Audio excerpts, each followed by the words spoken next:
Yüce dağ başından aşırdın beni, neylem neylem sen beni.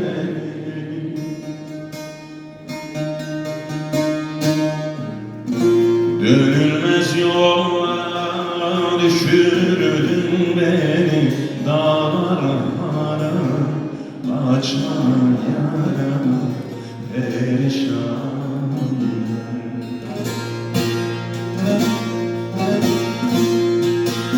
Dönülmez yollara düşürdün beni, dağlara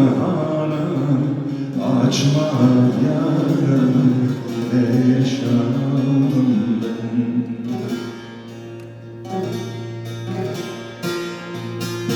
Madem senin gönlün bende yok, neylem neylem yok.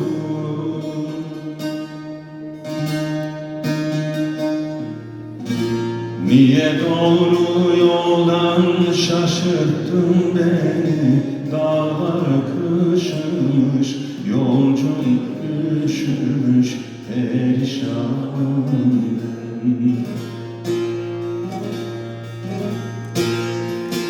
Niye doğru yoldan şaşırttın beni,